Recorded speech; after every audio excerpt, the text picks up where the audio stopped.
प्रधानमंत्री नरेंद्र मोदी जवाहरलाल नेहरू से ज्यादा समय तक, ज्यादा दिनों तक प्रधानमंत्री रह लिए।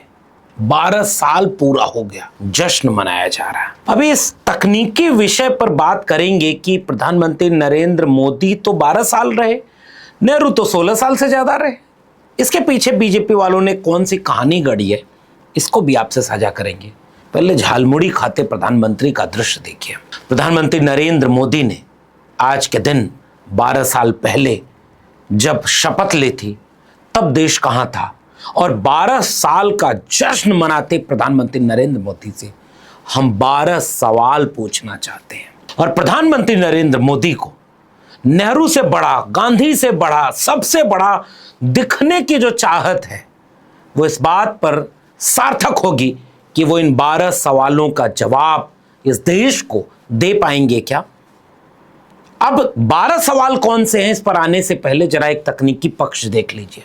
4398 दिन जवाहरलाल नेहरू प्रधानमंत्री रहे और प्रधानमंत्री नरेंद्र मोदी आज 4399 दिन प्रधानमंत्री हो चुके हैं, लगातार एक साथ। और इस तरह से प्रधानमंत्री नरेंद्र मोदी ने एक साथ देश का प्रधानमंत्री इतने लंबे दिनों तक रहने का रिकॉर्ड नेहरू को तोड़ दिया। लेकिन जवाहरलाल नेहरू तो 16 साल प्रधानमंत्री रहे और नरेंद्र मोदी तो 12 साल हुआ। इसके पीछे का खेल क्या है? अब असल आंकड़ा देखें तो वो आंकड़ा ये बनता है कि 15 अगस्त 1947 को जवाहरलाल नेहरू प्रधानमंत्री बनते हैं और उसके बाद 27 मई 1964 तक वो प्रधानमंत्री रहते हैं, जो कुल 16 साल 9 महीने 12 दिन ठहरता है। और प्रधानमंत्री नरेंद्र मोदी 26 मई 2014 को प्रधानमंत्री बनते हैं और 10 जून 2026 को 12 साल 15 दिन ठहरता है। यह आंकड़ा है। अब आरएसएस और बीजेपी वालों ने एक चाल चल दी। उन्होंने ये चाल चली कि संविधान लागू होने के पहले, जो पहले का समय है, पहला चुनाव जब संविधान लागू होने के बाद हुआ 1952 में, तो 1952 से हम जोड़ेंगे नेहरू का दिन। तो 1947 से 52 तक कौन था प्रधानमंत्री? यह सवाल क्या सिलेबस से हटा दिया जाएगा नई शिक्षा नीति के तहत? यह भाजपा और आरएसएस का तमाशा है। ये भाजपाई इस देश को ये समझ गए हैं कि ये तमाशा पसंद करने वाला देश है, इसलिए हर दिन कोई ना कोई इवेंट करो, कोई ना कोई नया तमाशा करो और उस तमाशे का प्रचार इतना करवा दो कि लोग इसे सच मानने लगे। और सच माने कि 4398 दिन ही नेहरू प्रधानमंत्री थे। 5 साल हटा दो उधर लगभग, और उसके बाद नरेंद्र मोदी अब उनसे बड़े हो गए। नेहरू से बड़ा दिखने की चाहत, गांधी से बड़ा दिखने की चाहत सत्ता का इस्तेमाल करके पार्टी तोड़वाने का जवाब दे पाएगी क्या? अगर नेहरू चाह दिए होते तो क्या कोई पॉलिटिकल पार्टी और बचती? आरएसएस बचा होता? ये तो शुरू के कांग्रेसियों ने थोड़ा सपोर्ट कर दिया। आज मोदी जी क्या कर रहे हैं? कोई विपक्ष की पॉलिटिकल पार्टी बच ना जाए जिसको हम तोड़ ना दें, किसी को लील ना दें। लेकिन 12 साल का जश्न मनाते मोदी जी कैबिनेट मंत्रियों की बैठक में ताली बजवा रहे हैं, लाइव कैमरे पर चल रहा है, पूरा देश ताली बजा रहा है, पूरा देश जश्न मना रहा है। एनडीए के मुख्यमंत्रियों की और बड़े नेताओं की बैठक भी बुला ली गई, सबका स्वागत हो रहा है। खिलखिलाते चेहरे, जश्न मनाते चेहरे, देश को आईना दिखाते चेहरे कि ये देखो, अब प्रधानमंत्री नरेंद्र मोदी से बड़ा इस देश में कुछ भी नहीं है। 12 साल अद्भुत, बेमिसाल। 12 साल में झालमुड़ी खाएंगे प्रधानमंत्री, खिलाएंगे प्रधानमंत्री, और उसके बाद सबसे वीडियो बनवाएंगे प्रधानमंत्री। कभी क्रिकेटर, अभी आने वाली होगी वीडियोस, किसी सिनेमा स्टार की, किसी क्रिकेटर की, बड़े बड़े लोगों की, और वो कहेंगे कि हम धन्य हैं, इस देश के जनता धन्य है कि नॉन बायोलॉजिकल अवतारी पुरुष प्रधानमंत्री नरेंद्र मोदी जी के 12 कर्मठ साल पूरे हो गए और भारत 12 सालों में दुनिया पर राज कर रहा है। और उसके बाद इवेंट, तमाशा जारी रहेगा।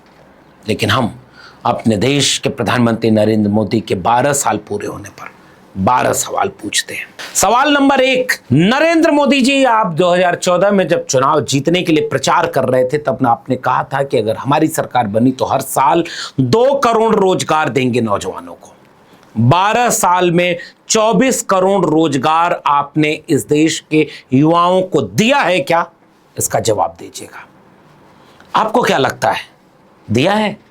नहीं साहब, आंकड़े बताते हैं कि पिछले 4-5 दशकों में सबसे ज्यादा बेरोजगारी इन 12 सालों में पैदा हुई है देश में। दिखाया जा रहा है चेहरा, हकीकत यह है। और पुराने लोगों की नौकरियां खत्म हुई हैं। सरकारी सेक्टर को प्राइवेट हाथों में बेचा गया तो सरकारी नौकरियां खत्म, हर जगह कॉन्ट्रैक्ट पर नौकरियां, ठेके पर नौकरी, संविदा पर नौकरी। ये रियलिटी है। और रोजगार के लिए युवा सड़कों पर लाठी खा रहा है। तो प्रधानमंत्री जी, इस पहले सवाल का जवाब दीजिए, क्या 12 साल के 24 करोड़ नौजवानों की नौकरी कहां दिया? सवाल नंबर 2, आप जब प्रधानमंत्री नहीं बने थे या शुरू में बने थे तो आप कहते थे कि पेपर लीक उद्योग चल रहा है। आप ये जवाब दें कि आपके राज में 12 साल में क्या पेपर लीक रुक गए, क्या पेपर लीक खत्म हो गए? जबकि हकीकत यह है कि नीट से लेकर के यूजीसी नेट, पुलिस भर्ती से लेकर शिक्षक भर्ती, दर्जनों परीक्षाओं के पेपर बार बार लीक होते जा रहे हैं। और अब शिक्षा मंत्री का इस्तीफा मांगने पर बेशर्मी बेहयाई इस्तीफा नहीं दिया जा रहा। क्या आपने पेपर लीक रोका 12 साल में? इसका जवाब दीजिएगा। प्रधानमंत्री जी, आप जब सरकार में नहीं आए थे तब आपने 12 साल पहले इस देश को एक वादा किया था कि बहुत हुई महंगाई की वार, अब की बार आपकी सरकार। और जैसे ही आप सरकार में आए तो आपने कहा था महंगाई घटाएंगे। 12 साल में महंगाई कितनी घटी है? जबकि हकीकत यह है कि महंगाई ने इस देश की कमर तोड़ दी। ये सवाल नंबर 3 कि महंगाई पर आज भारत कहां खड़ा है? प्रधानमंत्री जी, आपने इस देश को एक वादा किया था, वादा नंबर 4, साल 2022 तक इस देश के किसानों की आय दुगुनी कर देंगे। लागत से 2.5 गुना वो कमाएंगे, मुनाफा मिलेगा। हम एमएसपी लागू कर देंगे। कितने वादे आपने पूरे किए? 2022 छोड़ें, 2026 में क्या किसानों की आय दुगनी हो गई? प्रधानमंत्री जी, क्या इस देश में एमएसपी लागू हो गई? क्या उनके लागत का 1.5 गुना मिलने लगा? क्या इस देश के किसानों को खुशहाली मिल गई? हकीकत यह है कि किसान बदहाल और बर्बाद हो गया। पूंजीपतियों को आपने मंडियां तक दे दी। बड़े बड़े उनके फार्मिंग हाउस से लेकर के बड़े बड़े निवेश कृषि उद्योग में हो गए। 3 कृषक कानून आप ले आए, किसानों को आंदोलन करना पड़ा। आप दिल्ली घुसने नहीं दिए, किसानों को बर्बादी की कगार पर आपने ढकेला। कानून वापस लिए, आंदोलन खत्म हुआ। आपने पिछले दरवाजे से किसानों की बर्बादी के उन कानूनों के कुछ प्रावधानों को लागू कर दिया। आपने कहा कुछ, किया कुछ। मोदी जी, झालमुड़ी अगर खा लें तो एक बार इसका जवाब इस देश के किसानों को दीजिएगा। किसानों की आत्महत्या के आंकड़े देश को बताइएगा। प्रधानमंत्री जी, आपका वादा नंबर 5 मैं आपसे सवाल के शक्ल में रखता हूं। आप जब प्रधानमंत्री बनना चाह रहे थे तब आपने बड़े बड़े भाषण बाहें फैला कर दिया था कि जिस दिन हमारी सरकार बनेगी टास्क फोर्स बनाकर 100 दिन में काला धन ले आएंगे। काला धन आया क्या? मोदी जी, आपसे सवाल है। उल्टे आपने इस देश को नोटबंदी दे दी। चलिए, काला धन का जवाब न दे पाए तो नोटबंदी से इस देश को क्या हासिल हुआ, एक बार इसका जवाब दीजिएगा। जबकि हकीकत यह है कि काला धन गायब है।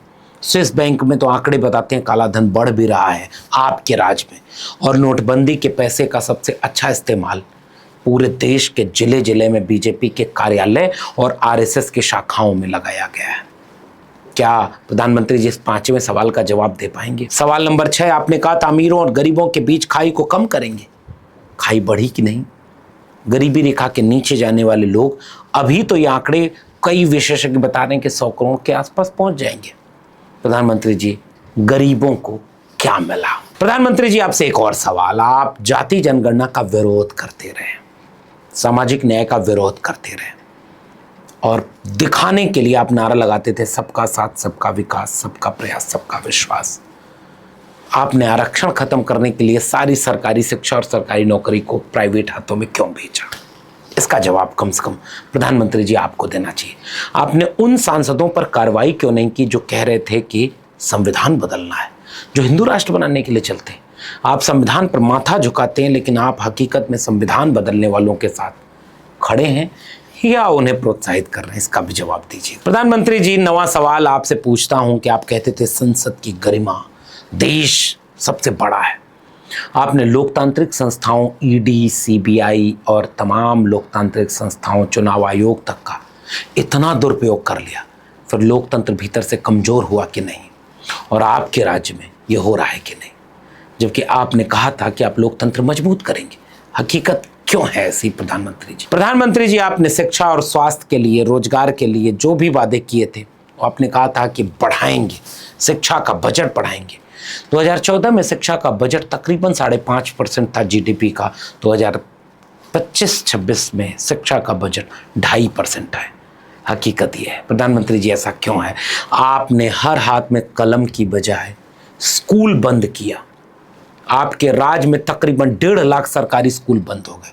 आप नई शिक्षा नीति लाते हैं जिससे डिग्री कॉलेज क्लोजर और मर्जर की पॉलिसी से बंद होंगे।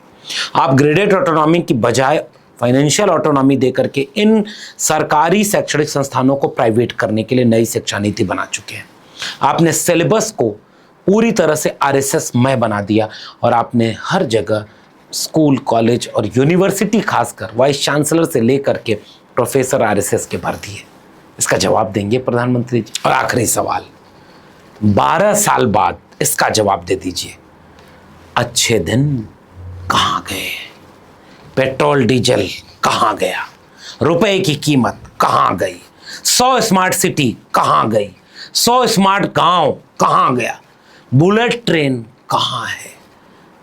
कोई तो जवाब दीजिए प्रधानमंत्री जी। देश जानना चाहता है अच्छे दिन कहां है। हिपोक्रेसी की भी सीमा होती है, लेकिन देश देख रहा है। इस देश को आप मूर्ख समझना बंद कर दीजिए। जश्न मनाइए तब तक जब तक इस देश की जनता नासमझ और बटी हुई है। बधाई कि आप नेहरू से बड़े दिख रहे हैं, मगर अफसोस कि आप कितने छोटे होते जा रहे हैं। देश का लोकतंत्र, देश का संविधान आपसे सवाल तो पूछेगा। मन करे झालमुड़ी खा करके मेलोडी की मिठास के साथ इन 12 सालों के 12 सवाल, इसके जवाब दे दीजिएगा। अगर आपको ये सवाल पसंद आए हो तो इसे और लोगों तक पहुंचाइए इस वीडियो को, ताकि लोग भी अपने प्रधानमंत्री से सवाल करें। फिलहाल इस वीडियो में इतना ही। चैनल से नहीं जुड़े हैं तो सब्सक्राइब कर लीजिए।